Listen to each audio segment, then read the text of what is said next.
기도하겠습니다. 거룩하시고 자비로우신 아버지 하나님 감사합니다. 오늘도 하나님께서 우리를 사랑하사 한 주간 세상에서 살다가 생명의 말씀 앞으로 인도하신 하나님 감사합니다.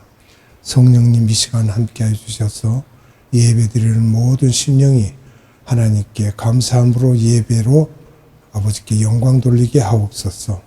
아버지 하나님 미천한 우리 지지만 우리의 예배를 영화롭게 받으시기를 원하옵니다. 아버지 하나님께 감사와 찬양과 영광을 올려드리며 예수님의 이름으로 기도드리옵나이다. 아멘.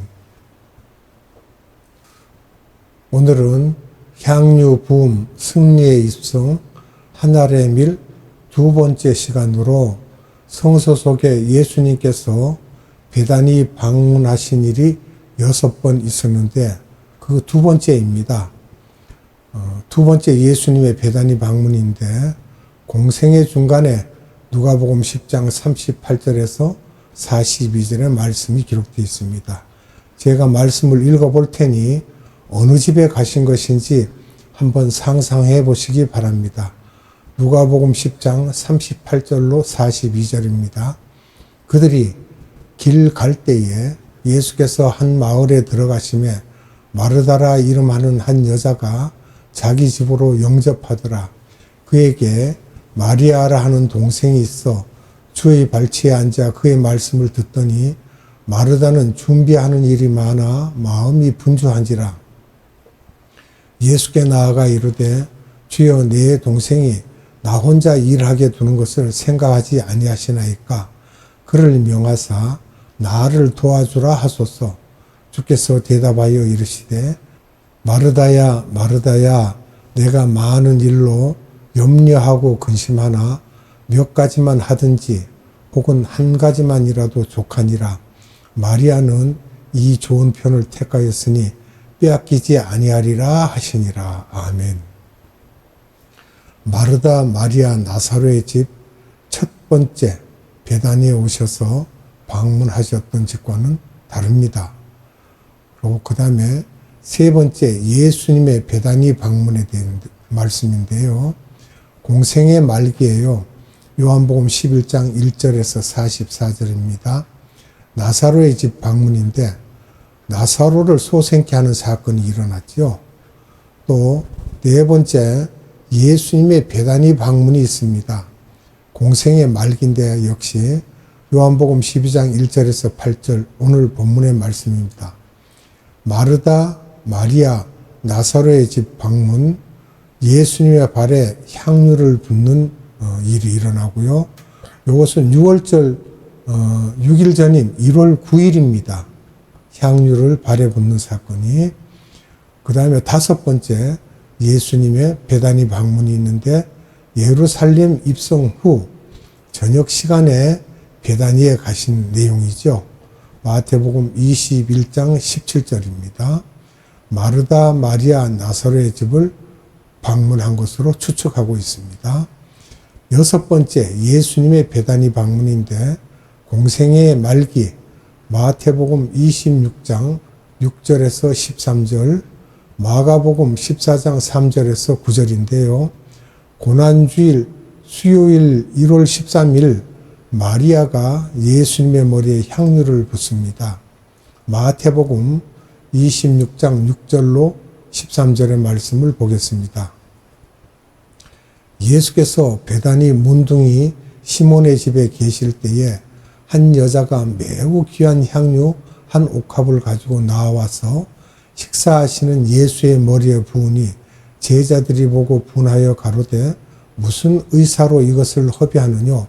이것을 많은 값에 팔아 가난한 자들에게 줄 수 있었겠도다 하거늘 예수께서 아시고 저에게 이르시되 너희가 어찌하여 이 여자를 괴롭게 하느냐?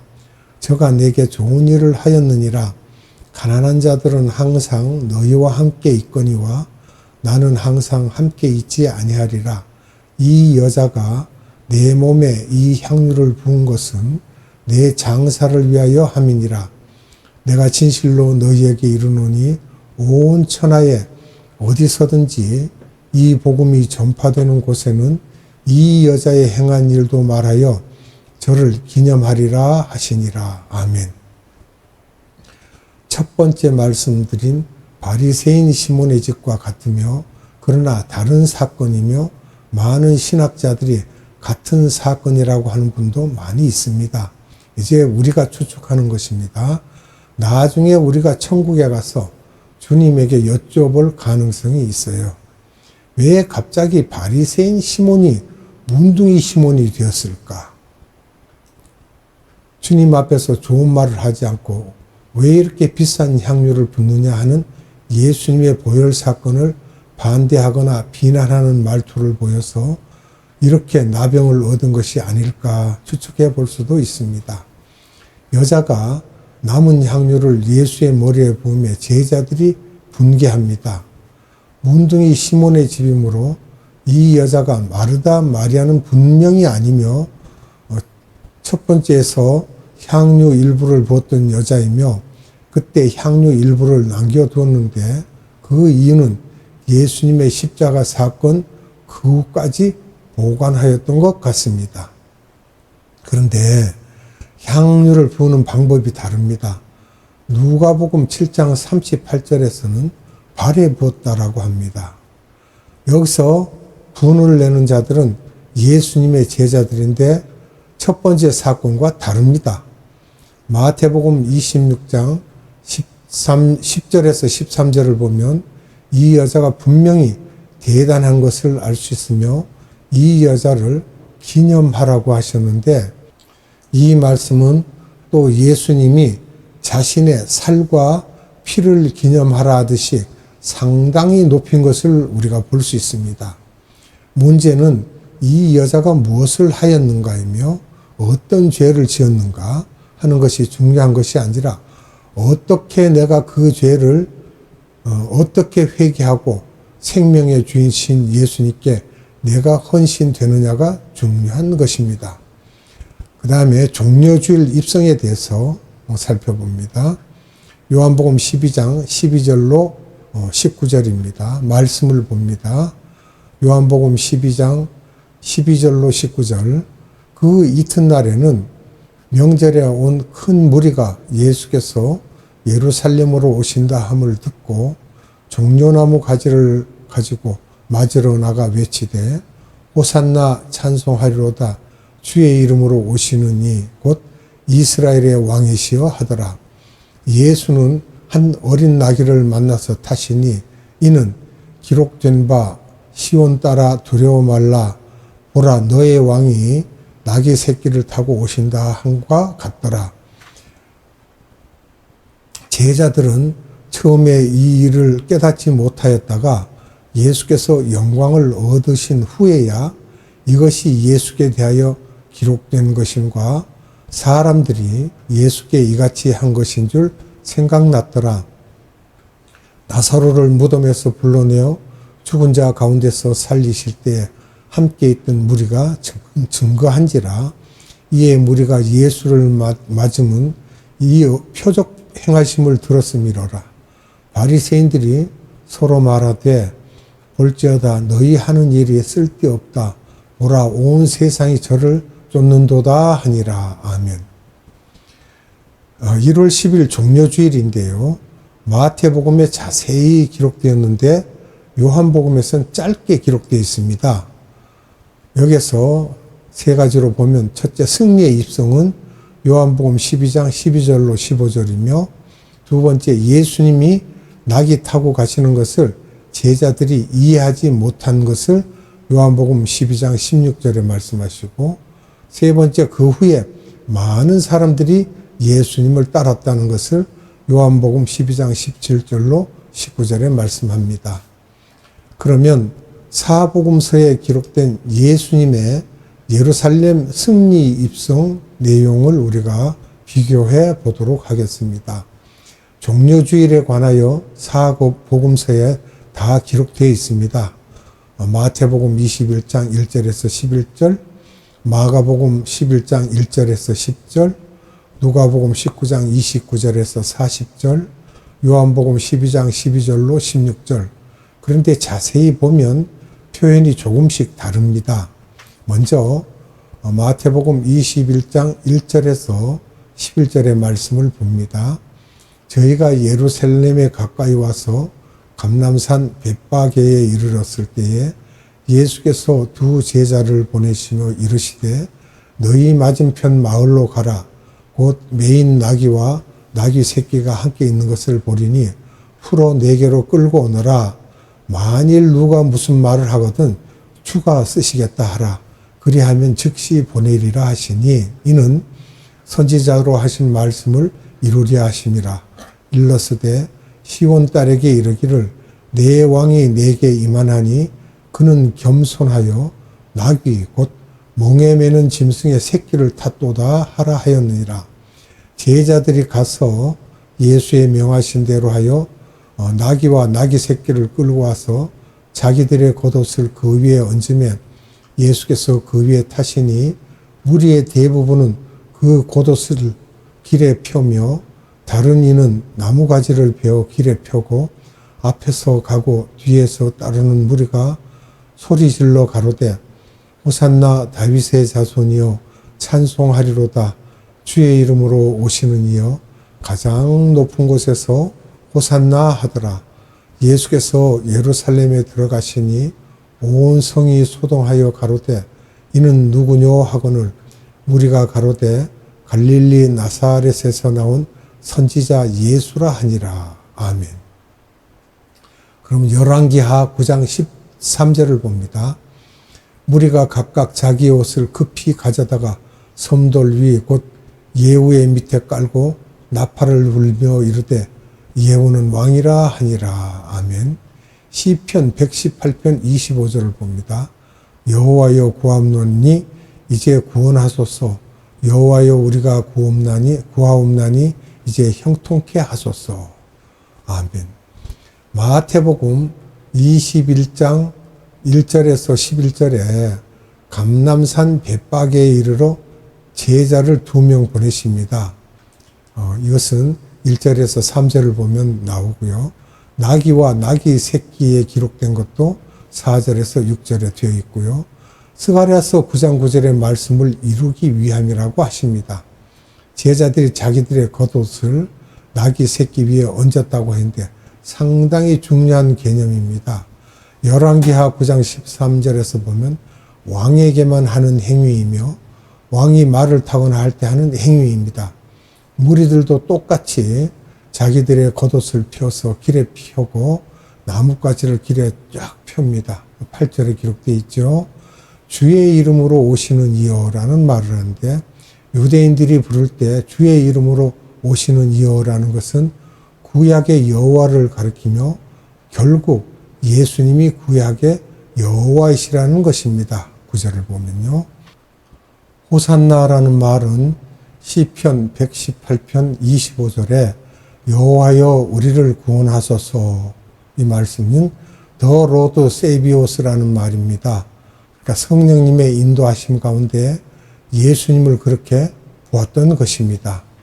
그러면 마가복음 11장 1절에서 10절을 봅니다.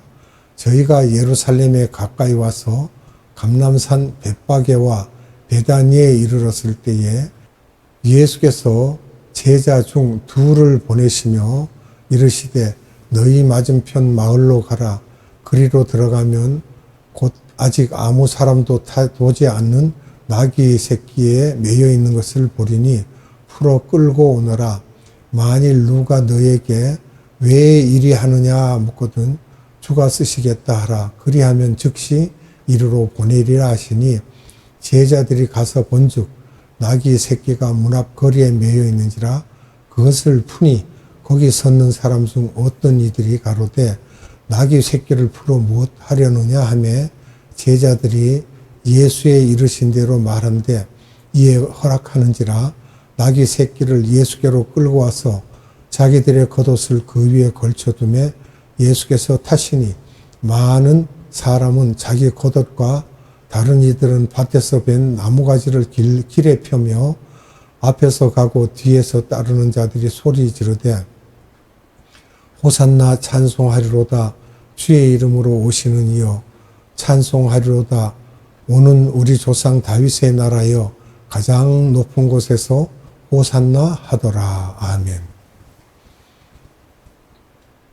마가복음 11장 1절에서 10절에 마태복음보다는 덜 자세하게 기록하였으며 조금 차이가 있습니다.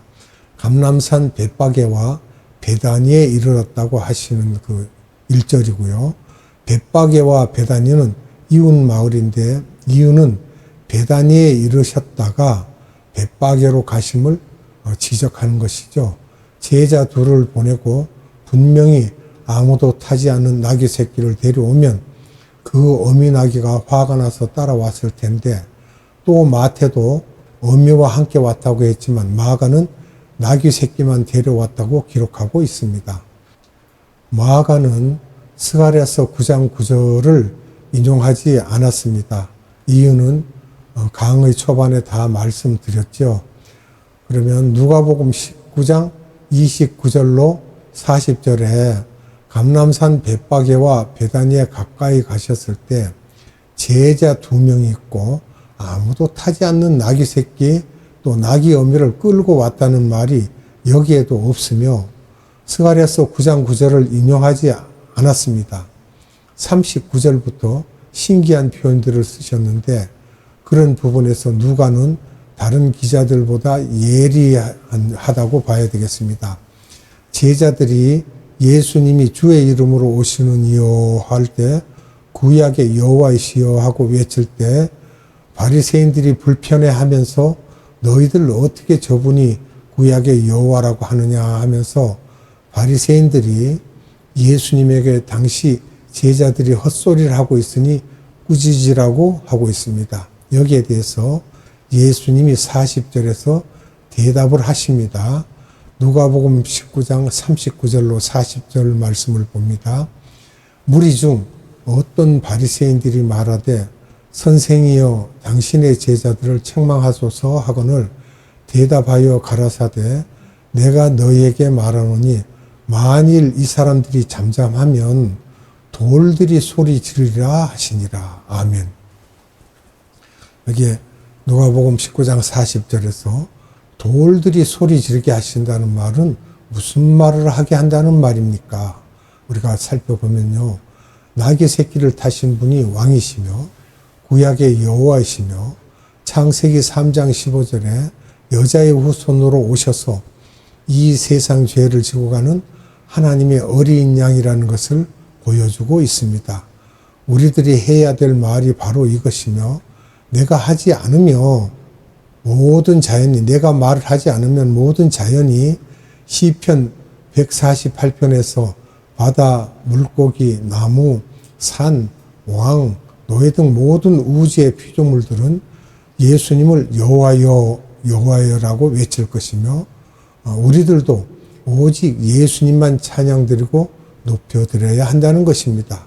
이렇게 할 때 우리들이 원하는 것을 다 들어주시며 피조물들은 창조주를 높이고 찬양하기만 하면 필요한 모든 것을 알아서 다 주시지만 이렇게 하지 않고 달라고만 하는 것은 불교나 힌두교나 무속 종교 등과 같은 것입니다. 그러니까 중언부언하는 거죠. 요한복음 12장 12절로 16절의 말씀을 보겠습니다. 그 이튿날에는 명절에 온 큰 무리가 예수께서 예루살렘으로 오신다 함을 듣고 종려나무 가지를 가지고 맞으러 나가 외치되 호산나 찬송하리로다 주의 이름으로 오시느니 곧 이스라엘의 왕이시여 하더라.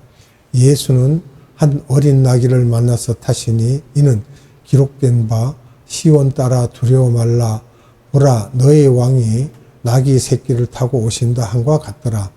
제자들은 처음에 이 일을 깨닫지 못하였다가 예수께서 영광을 얻으신 후에야 이것이 예수께 대하여 기록된 것인가 사람들이 예수께 이같이 한 것인 줄 생각났더라. 아멘. 요한복음 12장 12절로 16절에 그 이튿날이라는 말씀이 나오는데 이전의 이야기는 1월 9일까지의 이야기이므로 그 이튿날 즉 1월 10일을 말하고 있습니다. 주님이 입성하시는 장면에 나오고 있습니다. 스가랴서를 인용하였고 나귀 새끼만 기록되어 있습니다. 그리고 또 종려나무 가지의 의미를 우리가 보면은요, 승리의 상징입니다. 종려가지의 나무는요, 왜 예수님이 나귀 새끼를 타셨는가? 뭐 이것은 말할 필요도 없죠. 그러나 예수님께서는 이 세상 죄를 지고 가는 어린 양이시기 때문입니다. 동물의 형상을 드러내고 계시는 것이죠. 어린 양과 같은 모습으로 변신하기 위해 양과 같이 다리가 4개인 동물을 타신 것입니다. 사람이 탈 수 있는 동물이며 그 중에 새끼를 타신 이유는 한 번도 사람이 타지 않는 것으로 순수한 것을 나타내고 있고요. 6월절에서 어린 양의 조건과 같이 흠없고 일련된 수컷을 충족하기 위하여 나귀 새끼를 타신 것이죠. 콜트라고 해서 예수님을 상징하고 있는 것입니다. 그리고 나귀 새끼를 타셨고, 어른 나귀는 턴키라고 하죠. 그래서 어린 나귀를 탔다는 것은 어린 양을 동물의 형상으로 말씀하시기 위해서 사용하신 것입니다. 여기까지 하고 다음 시간에 요한복음 12장에 대해 마지막으로 할 말씀을 나누도록 하겠습니다. 기도하겠습니다. 은혜가 풍성하신 아버지 하나님 감사합니다. 하나님께서 우리에게 생명의 말씀을 주사 예수님께서 이 땅에 오셔서 예루살렘 입성하기 전에 예수님께서 많은 일을 이루시고 또 입성하실 때는 어린 나귀 새끼를 타고 입성하신 사실을 우리가 보았습니다. 이 모든 일들은 이미 구약의 선지자들이 예언하였으며 그 예언대로 주님께서 말씀을 다 이루시고 계신 것을 또한 오늘 살펴보았습니다. 아버지 하나님 감사합니다. 동물의 어린 것 4발 달린 짐승을 타고 입성하였을 때 하나님께서 이 땅에 독생자를 보내셔서 그 아들을 어린 양으로 표상으로 삼아 일하신 모든 것을 우리에게 자세히 알게 하신 하나님 감사합니다.